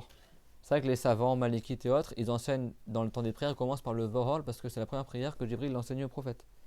Prière du Dhuhr. Et après, le jour d'après, le lendemain, Jibril est venu, pas au début, à la fin. Il est venu à la fin du temps du Dhuhr. Et ils ont prié le Dhuhr à la fin de son temps. Comme ça, ils montrent au prophète c'est quoi la fin des temps. Après, il est venu à la fin du Rasr. Après, à la fin du Maghreb. Enfin, au début du Maghreb et à la fin du Isha. C'est bon? معلم تكتبين العربية شو بتعملي؟ ماذا تفعلين؟ أين الدفتر؟ اكتبي في الدرس. Et après, il a dit بين هذين وقت. Il a dit entre ces deux, il y a un temps. C'est clair? Ça veut dire entre le moment où je suis venu le premier jour et le moment où je suis venu le deuxième jour, bah, c'est ça le temps des prières. C'est comme ça que les savants ils ont su. Bah, si t'as pas appris, tu vas pas le savoir ça. C'est Jibril, c'est quelqu'un il va arriver. Ah mais vous compliquez tout la religion. Dieu il est miséricordieux, on fait la prière quand on veut. Bah non, Jibril il a enseigné au prophète les temps des prières. Et après le prophète l'a enseigné aux compagnons. Mais le prophète avait déjà appris à faire la purification de la prière avant l'obligation des 5 prières. C'est clair, mon tout le monde? Parce que parce que Allah Azza wa Jal, il a révélé la yukallifullahu nafsan illa wus'aha. Fallahu ta'ala la budda an yunzila al-bayan qabla ijab al-fi'li. يعني قبل وجوب الصلاة الله تعالى أنزل يعني قبل الصلوات الخمس الله تعالى أنزل البيان تعليما للنبي والصحابة تأدية الصلاة. Donc Dieu quand il ordonne une chose, eh ben, il fait d'abord descendre l'explication comment on accomplit cette chose-là. Comme ça, quand le prophète il l'a fait avec les compagnons, eh ben, ils savent la faire de la bonne manière. Sinon, ça voudrait dire que Dieu nous ordonne de faire quelque chose et qu'on n'est pas capable de faire. Et Allah Ta'ala, il a dit La yukallifullahu nafsan illa wus'aha. Dieu ne charge la personne que d'une chose qu'elle est capable d'accomplir. Et ça ne parle pas des épreuves dans cette ayah, je le répète parce que t'as plein, il dit non, mais patiente dans les épreuves, de toute façon Dieu il ne charge la personne que ce qu'il peut supporter. Mais l'ayah ne veut pas dire ça. Hein. Elle veut dire Dieu te rend obligatoire que quelque chose que tu es capable d'accomplir. Donc ça implique que si Dieu t'ordonne de faire la prière, et ben Dieu il a aussi révélé comment faire la prière. Sinon comment Dieu t'ordonne de faire la prière et il n'a pas expliqué par la révélation comment on prie. Du coup tu vas faire comment l'obligation de la prière si tu ne sais pas comment prier. Donc Allah Ta'ala il envoie l'ange Jibril par exemple qui explique au prophète comment faire la prière et après la prière tu dois la faire. Et c'est pareil pour le jeûne, c'est pareil aussi pour la zakat, etc. À chaque fois, Dieu, il révèle au prophète Mohammed comment faire l'acte avant que l'acte, son temps, y rentre. C'est clair, mon tout le monde?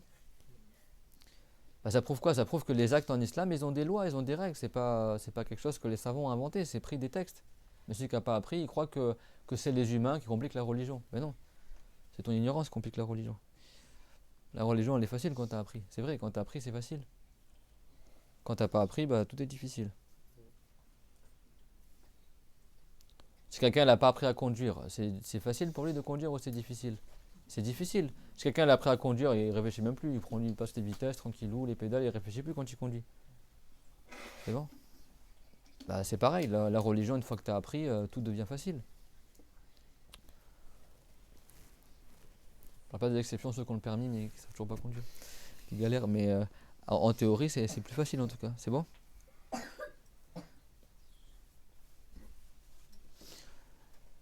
Donc elle évite tout ce qui est interdit à la femme quand elle est menstrue. Et elle n'attend pas que le sang atteigne 24 heures.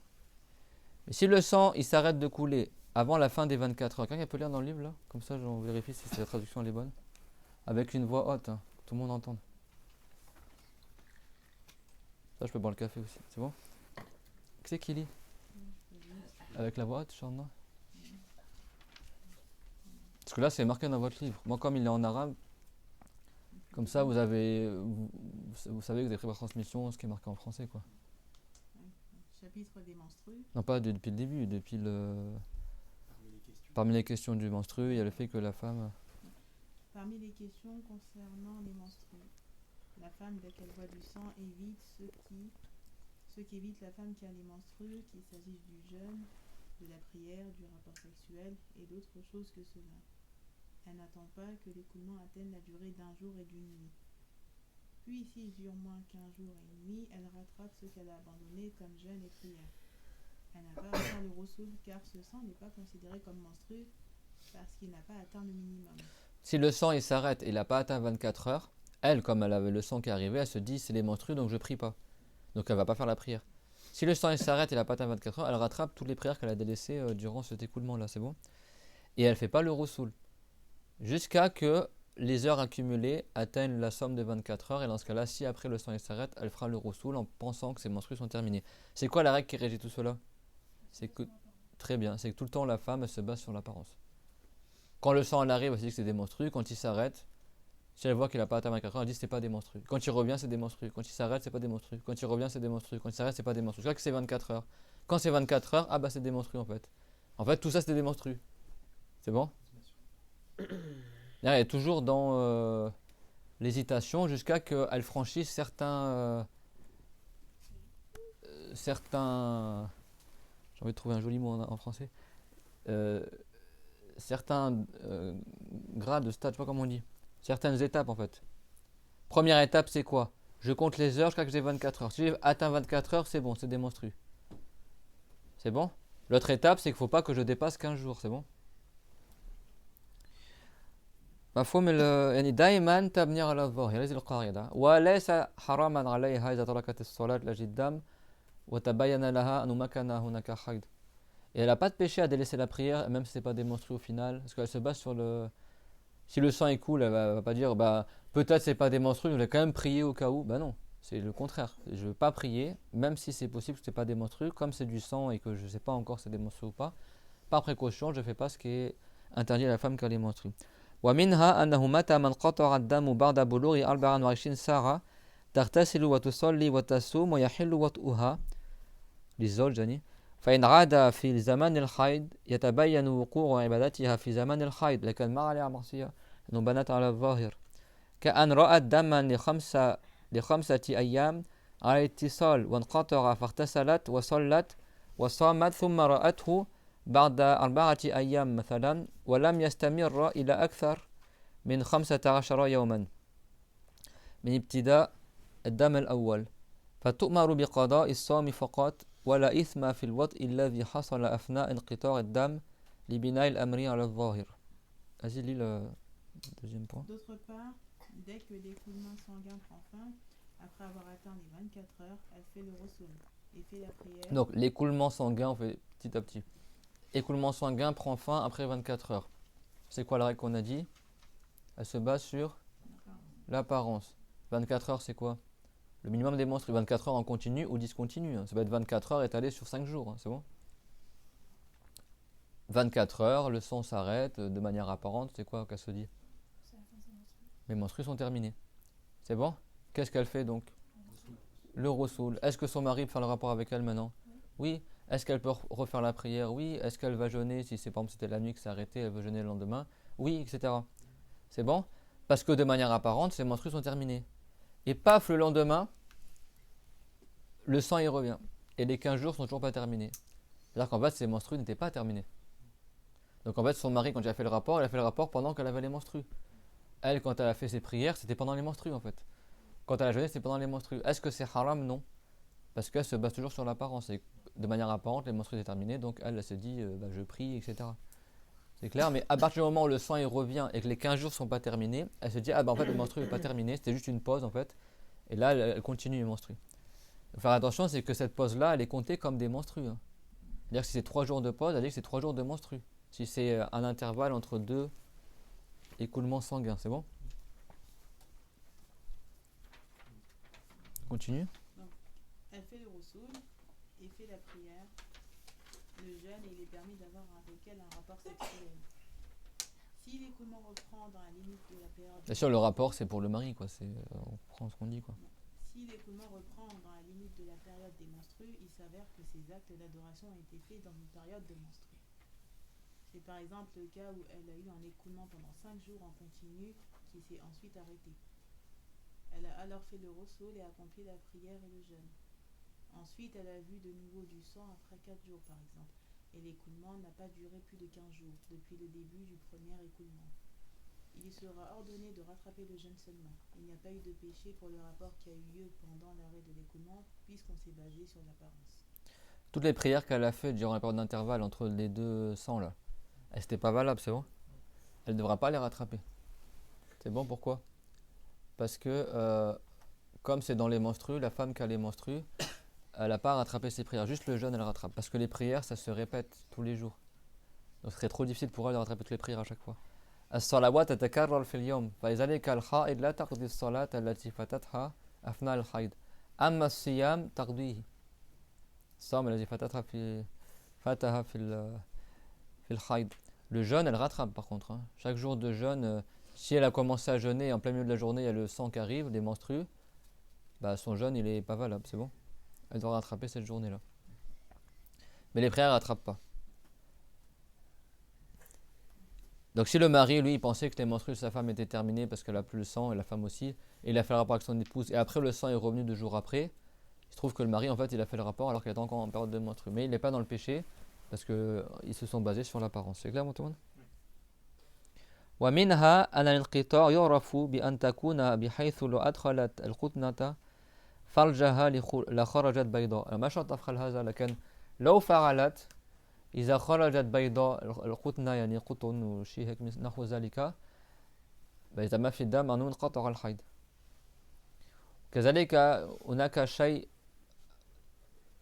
أبيض سائل أبيض قد يخرج من فرج المرأة بعد انقطاع الحيض الفصة هذا كذلك علامة على انقطاع الحيض. Donc comment la femme sait que ses menstrues sont terminées? Eh bien si elle, c'est pas une condition qu'elle le fasse, hein, mais si elle sait d'elle-même que si elle rentre un coton dans l'orifice de son vagin, elle sait que le coton il ressortirait blanc, ça veut dire que ses menstrues sont terminées. C'est bon?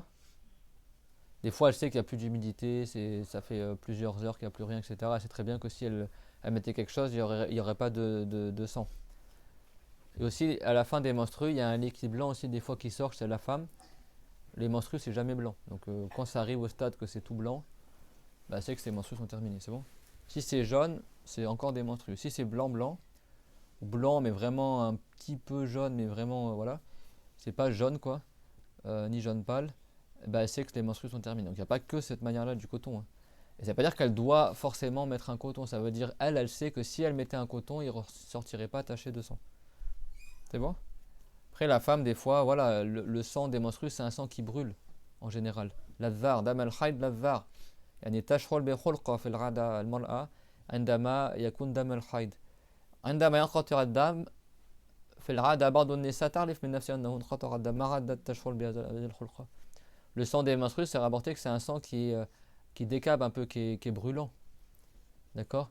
En général la femme, bah, quand elle ressent plus cette brûlure, elle voit que c'est revenu normal. Des fois, elle sait d'elle-même que ses menstrues sont terminées. C'est bon? Et elle sait que bah, si je mettais un truc, ce serait... C'est bon, mais ça, c'est parmi les choses qui permettent de savoir si les menstrues sont terminées. C'est clair, mon tout le monde? Et je répète, la femme, si elle se réveille le matin à 10h, elle voit qu'il n'y a rien du tout, il n'y a plus de taches de sang, elle se dit mes menstrues sont arrêtées à 10h.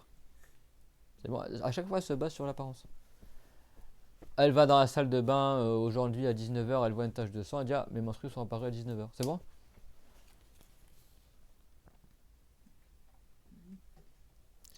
Voilà, après le reste, Inch'Allah, on continuera plus tard. Est-ce que tout le monde a compris ça c'est vraiment les principes fondamentaux. Si la femme n'a pas de problème de santé, en général, ça lui suffit pour les menstrues. Là où c'est compliqué, alors le sang, ça c'est une règle de base, si les 15 jours de menstrues sont terminés, les 15 jours maximum de menstrues, même si elle n'a pas eu 15 jours de menstrues, mais les 15 jours depuis le début de l'apparition du sang sont terminés.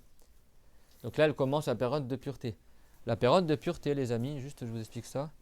Après, on termine le cours, Inch'Allah. Si on reprend juste le schéma.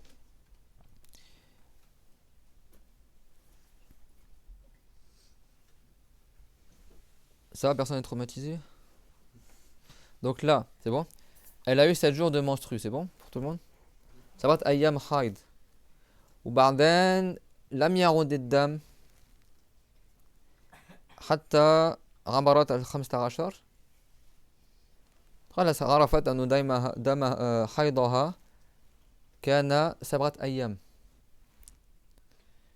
فتحسب من الآن عرفت أنه بعبورها 15 ولم يعد الدم عرفت أن انقطع حيضها لكن لم ينقطع من هنا انقطع من هنا فتحسب 15 يوما ليس من هنا للطهر من هنا من جديد تحدد 15 يوما فتقول على الأقل لابد أن الطهر تدوم إلى هنا مثلا إذا عاد الدم قبل انتهاء 15 يوما من الطهر تقول هذا الدم الجديد دم علة دم فساد يعني ليس دم حيض Donc, يعني ثمة 15 لأكثر للحيض و15 لأقل الطهور.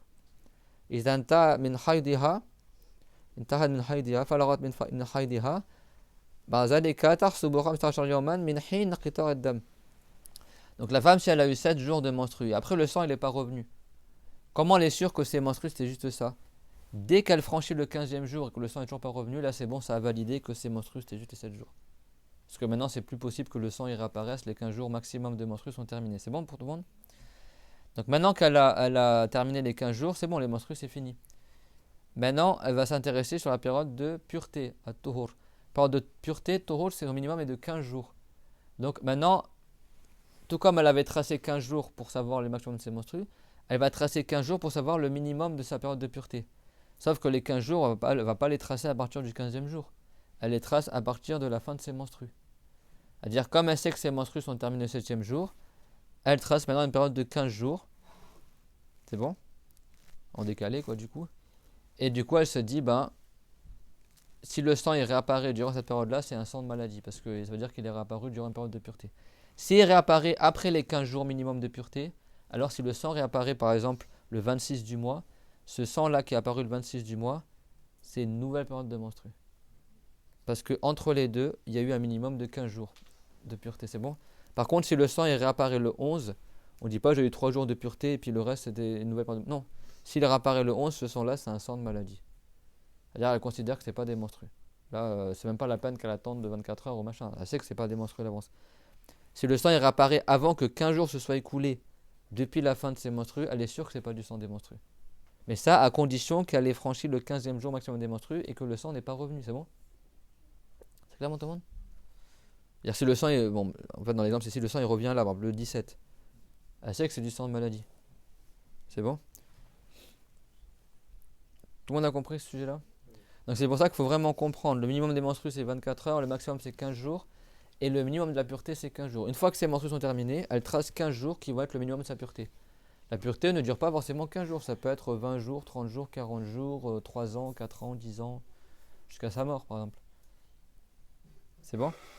Mais si un nouveau sang apparaît et qu'il y a eu 15 jours entre les deux, elle considère que ce nouveau sang, même si dans le même mois, elle considère que c'est une nouvelle période de menstrues qui commence. S'il n'y a pas 15 jours qui sont écoulés entre les deux périodes de sang, alors elle sait que le nouveau sang qui est apparu, il n'est pas des menstrues. Et après, il y a des détails qu'on verra plus tard, Inch'Allah, dans le livre. Est-ce qu'il y a des questions, ce qu'on a vu? Moi j'ai une question. Ouais. Vous avez dit tout à l'heure que la femme qui avait les menstrues, elle ne pouvait pas rester le Coran. Ouais. Est-ce que cette règle, elle est dans l'absolu, ou si elle veut rester sous Tahsin et enseigner la religion, elle peut? La divergence chez les savants. Chez les Malikites, la femme qui a les menstrues, si c'est pour enseigner le Coran ou apprendre le Coran, je ne parle pas de toucher le Coran. Selon certains avis, elle peut réciter, mais elle n'a pas de récompense. Et pour le Tahsin? Et le tarsin, si quelqu'un. Le tarsin, en fait, si c'est par exemple. C'est des bonnes questions, machallah. Si c'est par exemple. Mu'awidhat, Qul huwa Allah ahad, Qul a'udhu bi rabbil falaq, Qul a'udhu bi rabbin nas. Ces paroles-là, on les appelle du zikr du Coran. Ça veut dire que c'est du Coran, mais on peut aussi les dire en tant que zikr. Donc si quelqu'un ne les récite pas dans l'intention de réciter du Coran, mais dans l'intention de réciter des paroles de zikr, pour se protéger, il a le droit. Également, si la femme elle a un tableau dans la maison, c'est marqué Atal Kursi, normalement, tu n'as pas le droit de toucher le Coran quand elle est menstruée. Mais les tableaux ne sont pas pour décorer, c'est pour la baraka. Elle peut prendre le tableau, etc. C'est pas le Coran en entier, quoi. C'est bon? Dans l'école de Shafiri, la femme qui a les menstrues, elle ne récite pas. Même sur la Talmoulk et tout ça. Avant de dormir et tout ça, c'est haram. Chez les Malikites, ils disent si elle veut enseigner. Alors en fait, les Malikites, eux, ils disent quoi? Ils disent Al-Hayd laysa biyadiha. فعندهم لها أن ولو بغير نية التعليم وكذا يعني في أن تقرأ أنه هي لا تستطيع أن تحدد متى تغتسل وكذا أما الجنوب يستطيع أن يحدد. Parce que les Malikites, eux, ils ont accepté la femme qui a les menstrues parce qu'ils disent que en fait, ces menstrues, c'est pas elle qui maîtrise quand est-ce qu'elle pourra se purifier. C'est bon ou pas? Quelqu'un qui est junub, il n'a pas le droit de rester le Coran, c'est bon? Mais le junub, il peut choisir de faire le roussoul quand il veut. S'il veut réciter, va faire le roussoul et après tu récites. La femme qui a les menstrues, elle fait quoi? Elle ne peut pas dire j'arrête mes menstrues, je vais faire le roussoul. Elle est obligée d'attendre malgré elle la fin de ses menstrues. Donc, donc les Malikites ont dit comme c'est pas elle qui a entre ses mains la durée de ses menstrues, dans ce cas-là, elle a le droit de rester le Qur'an. Parce que c'est pas elle qui choisit de pouvoir se purifier. Elle est obligée d'attendre malgré elle que les menstrues se terminent. Alors que celui qui est Junub, il n'a pas d'excuse. S'il veut réciter, il n'a qu'à faire le roussoul, après il récite. Vous comprenez la différence entre les deux? Donc chez les Malikites, la différence par rapport au toucher, par rapport à la récitation, à la base, si elle c'est pour enseigner le Qur'an ou apprendre le Qur'an, elle a le droit de réciter. C'est bon? Mais elle n'a pas de récompense. Elle n'a pas de récompense. Et chez certains savants, c'est haram. Même si elle va apprendre, elle apprend en lisant avec les yeux, mais sans toucher le Qur'an et sans réciter, elle récite dans son cœur, par exemple. C'est bon? Voilà. Et c'est pareil pour le junub aussi, hein. Même l'homme qui a... Ça, c'est un sujet divergent chez les savants. Et même chez les Malikites, par rapport à la récompense, il y a plusieurs avis, mais bon, vaut mieux prendre l'avis qu'elle n'a pas de récompense. À la base, c'est haram chez certains imams. Tu vois, c'est possible que ce soit déconseillé, etc. Donc le mieux, c'est qu'elle n'ait pas l'intention d'avoir des récompenses. C'est bon? Mais chez eux, elle peut réciter le Qur'an. On parle du Qur'an, hein, même si ce n'est pas les paroles de protection. Hein. Mais par contre, les paroles de protection, c'est-à-dire Ayat al-Kursi, c'est-à-dire soit al-Ikhlas, soit al-Falaq, soit al-Nas, si lui il les récite en tant que dhikr, j'ai quoi en tant que dhikr? Tu bois, tu dis Bismillah, c'est bon? C'est du dhikr. Pourtant, Bismillah, c'est dans le Qur'an. Moi, quand j'ai dit Bismillah, est-ce que j'ai mis l'intention de réciter une ayat du Qur'an ou est-ce que j'ai mis l'intention de faire du dhikr? Vous avez compris la différence? Si quelqu'un il dit Bismillahirrahmanirrahim et après il boit, mais dans son cœur, son intention c'est de rester le Qur'an. S'il est junub, c'est haram. Mais juste, il dit ça juste pour faire du zikr, c'est pas haram. T'as compris? Donc, dans l'école de Shafi'i, les paroles de protection, si tu les récites en tant que zikr, même si tu psalmodies comme du Qur'an, mais dans ton cœur, toi tu fais du zikr, c'est pas le Qur'an que tu récites, tu as le droit. C'est bon, mais c'est pas la Fatiha par exemple. C'est pas toutes les sourates du Qur'an. Ayat al-Kursi, Qul huwa Allahu ahad, Qul a'udhu bi rabbil falaq, Qul a'udhu bi rabbin nas. Et ces paroles de protection là aussi, si elles sont marquées sur un objet, tu as le droit de les porter aussi. C'est bon? Si c'est pour, Hein? si c'est pour la protection autre que pour apprendre. Chez qui là? Hein? Dans quelle école? J'avais. Non mais Shafi'i, il n'y a pas le détail, c'est pour apprendre, pas apprendre. Shafi'i, c'est haram. Là la question était sur le Malik, hein, quand on a parlé de si c'est pour enseigner ou apprendre le Qur'an, etc. Après là, il détaille par rapport aussi au fait de toucher le Qur'an, c'est bon. Et pour les menstrues, ils disent elle peut réciter parce que c'est pas elle qui gère ses menstrues. Elle peut pas choisir de se purifier, donc t'as compris ou pas? Elle a une excuse quoi. Alors que le junub il a pas d'excuse. Si tu veux réciter, ben fais la purification et t'as entre tes mains. Alors une fois il y avait ils ont posé la question à mon cher, cette question-là justement. Et en arabe il lui a dit chez les Malikites elle peut réciter les al-hayd laysa biyadiha. Al-hayd laysa biyadiha. Et il y avait un frère qui traduisait. Il a mal compris, il a dit elle peut réciter le Qur'an parce que les menstrues sont pas dans sa main. En gros, sa main elle est pure, donc elle peut tenir le Qur'an pour le réciter. Et en fait, c'est pas ça qu'ils disent les savants. Et pas dans ses mains, ça veut dire que c'est pas elle qui gère ses menstrues. C'est-à-dire que c'est pas dans sa main les menstrues. En arabe, on dit Lesa biyadi, ça veut dire que c'est pas de son fait à lui. Vous avez compris? C'est ça que chez les Malikites, ils distinguent entre le junub et la femme qui a les menstrues. En fait, la femme qui a les menstrues, elle a une excuse parce qu'elle, elle peut pas choisir de se purifier pour réciter. C'est bon? C'est indépendamment de sa volonté. C'est bon? C'est clair pour toi? Si c'est autre que les paroles de protection, dans l'école de Shafi'i, tu ne récites pas le Qur'an. Tu fais le tarsin, et après le tarsin, il y a des paroles autres que le Qur'an dans le tarsin. Tu fais les écoles du Qur'an, comme on a dit, mais après le reste, tu ne récites pas. Soit Al-Mouk, tu ne récites pas. Surat Al-Fatiha, tu ne récites pas. C'est bon? Et par exemple, si quelqu'un monte sur son cheval et dit Subhanalladhi sakharana hadha wa ma kunna lahu muqrinin. Ça c'est dans le Coran, mais c'est du zikr aussi.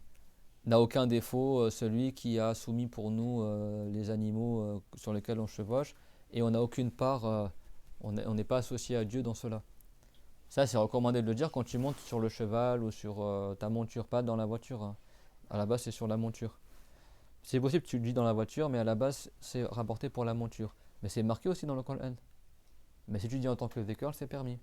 Alhamdulillahi Rabbil Alamin. Si tu dis en tant que dhikr, c'est permis. Pour la femme qui a les menstrues ou l'homme qui est junub. Mais si tu dis pour rester le Coran, c'est haram.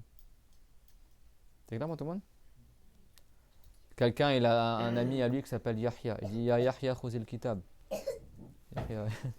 En arabe, c'est dire Oh Yahya, prends le livre. Mais c'est une ayah du Coran aussi, ça. Est-ce que lui, il a dit ça dans l'intention de rester la ayah ou il a dit ça dans l'intention de parler à son ami Yahya? Vous avez compris ou pas? Donc, des fois, il y a des paroles, c'est dans le Coran et en même temps, c'est en dehors du Coran. La ilaha illallah, c'est dans le Coran. Quelqu'un, il peut dire ça en dehors de. Donc, ça dépend de l'intention, quoi. Il y a d'autres questions? Super. Donc, pour la semaine prochaine, on continuera, Inch'Allah ta'ala. C'est bon, du coup, vous voulez faire le livre que je vous ai montré là?